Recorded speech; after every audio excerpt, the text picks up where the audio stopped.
चलिए खबरों में आगे बढ़ते हैं, बात करते हैं गृह मंत्री अमित शाह की। उन्होंने कांग्रेस अध्यक्ष मल्लिकार्जुन खड़गे के एक बयान पर निशाना साधा। खड़गे के बयान को पूरी तरह से अपमानजनक बताया है। दरअसल कल चुनाव प्रचार के दौरान मल्लिकार्जुन खड़गे की तबीयत बिगड़ गई थी। इस दौरान उन्होंने कहा था कि वो प्रधानमंत्री मोदी को सत्ता से हटाने के बाद ही दम लेंगे।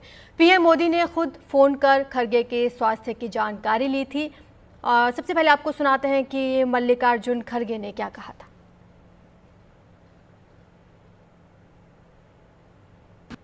चाहे कुछ भी हो, मैं ऐसा ही छोड़ने वाला नहीं। अब मेरे को तो 83 इयर्स चल रहे, इतना जल्दी मरने वाला नहीं हूँ। जब तक मोदी को नहीं हटाएंगे तब तक मैं जिंदा ही रहूंगा, आपकी बात सुनूंगा, आपके लिए लड़ूंगा। गृहमंत्री अमित शाह ने सोशल मीडिया एक्स पर लिखा कि कल कांग्रेस अध्यक्ष श्री मल्लिकार्जुन खड़गे जी ने अपने भाषण में पूरी तरह से अरुचिकर और अपमानजनक बातें कहकर खुद अपने नेताओं और अपनी पार्टी को पीछे छोड़ दिया। अपनी घृणा दिखाते हुए उन्होंने अनावश्यक रूप से प्रधानमंत्री मोदी को अपने निजी स्वास्थ्य मामलों में घसीटते हुए कहा कि वो प्रधानमंत्री मोदी को सत्ता से हटाने के बाद ही दम लेंगे। इससे पता चलता है कि कांग्रेस के लोगों में प्रधानमंत्री मोदी के प्रति कितनी नफरत और डर है कि वे हर समय उनके बारे में सोचते रहते हैं। जहां तक श्री खड़गे जी के स्वास्थ्य की बात है, मोदी जी प्रार्थना करते हैं, मैं प्रार्थना करता हूं और हम सब प्रार्थना करते हैं कि वे दीर्घायु हों, स्वस्थ रहें, अनेक वर्षों तक जीवित रहें और 2047 तक विकसित भारत का निर्माण होते देखने के लिए जीवित रहें।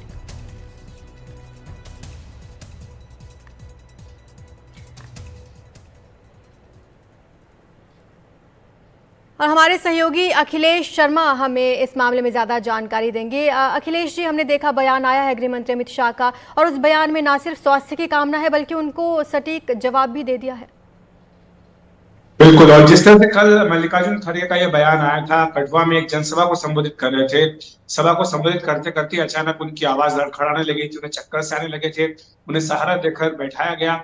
उसके बाद कुछ देर बाद उन्हें ठीक लगा तो एक बार फिर से वो मंच पर आए और उन्होंने कहा कि वो 83 वर्ष के हो चुके हैं, उनका स्वास्थ्य इस तरह चल रहा है। और साथ ही उन्होंने ये भी कहा कि जब तक मोदी को हटा नहीं देते हैं तब तक वो जिंदा रहेंगे। ये बात उनकी ओर से कही गई थी, तो इसे लेकर बीजेपी नेताओं ने आपत्ति भी व्यक्त की है। हालांकि कल उनके इसी बयान के तुरंत बाद पीएम मोदी ने उन्हें फोन भी किया था और उनका हालचाल पूछा था कि उनका स्वास्थ्य कैसा है, क्योंकि ये जो तस्वीरें आई थी उनके लड़खड़ाने की, वो सब दूर गई थी। तो पीएम मोदी तक भी खबर पहुंची तो उन्होंने तुरंत फोन करके उनका हालचाल पूछा। लेकिन ये जो बयान उनका दिया गया था खड़गे जी का कि मोदी जब तक नहीं हटते तब तक वो जिंदा रहेंगे, इसको लेकर के बीजेपी नेताओं ने आपत्ति की। गृह मंत्री अमित शाह ने ट्वीट करके इस पर अपना ऐतराज जताया। उन्होंने कहा कि जहां तक खड़गे जी का प्रश्न है, अपने व्यक्तिगत स्वास्थ्य में पीएम मोदी को घसीटना, उनको लाना, ये ठीक बात नहीं है। और जहां तक उनका अपने स्वास्थ्य का प्रश्न है, बीजेपी चाहती है कि वो शतायु हो, दीर्घायु हो। साथ ही ये भी कहा गया कि वो चाहते हैं कि 2047 तक जब तक भारत विकसित राष्ट्र बनता है तब तक खड़गे जी इसको विकसित राष्ट्र बनते हुए देखें। तो ये एक डिसेंसी की जो बात होती है उसको लेकर के बीजेपी प्रश्न उठा रही कि क्या इस तरह से हर भाषण में, हर बात में पीएम मोदी को लाना क्या उचित है, क्योंकि एक लंबी फहरिस्त है। हाल ही में आपको याद होगा कि जब मल्लिकार्जुन खड़गे ने पत्र लिखा था पीएम नरेंद्र मोदी को, तो उसका जवाब दिया था बीजेपी अध्यक्ष जेपी नड्डा ने खड़गे जी को पत्र लिखकर। इसमें कहा था, उन तमाम बातों को जिक्र किया था कि कांग्रेस के नेता पीएम मोदी के बारे में किस किस तरह के अपशब्दों का प्रयोग करते। एक लंबी फहरिस्त है, उन तमाम गालियों का, अपशब्दों का जिक्र किया गया था जो लगातार कांग्रेस के नेता पीएम मोदी के बारे में करते हैं। तो इसीलिए जब ये खड़गे जी की ओर से बात कही गई तो तभी अमित शाह ने अपनी ओर से ट्वीट करके बताया है साफ तौर पर कि इस तरह से जो भाषा है और इस तरह की जो बातें हैं ये अनुचित है और इनका प्रयोग नहीं होना चाहिए, क्योंकि ये जो नफरत है, घृणा है पीएम मोदी के प्रति कांग्रेस नेताओं की, वो दिखाता है। बिल्कुल, शुक्रिया आपका अखिलेश जी इस तमाम जानकारी के लिए। तो बता दें कि गृह मंत्री अमित शाह ने सोशल मीडिया पर पोस्ट कर निशाना साधा और ये कहा कि कल कांग्रेस अध्यक्ष मल्लिकार्जुन खड़गे जी ने अपने भाषण में पूरी तरीके से अरुचिकर, अपमानजनक बातें कही। साथ ही हालांकि उन्होंने उनके दीर्घायु की भी कामना की है।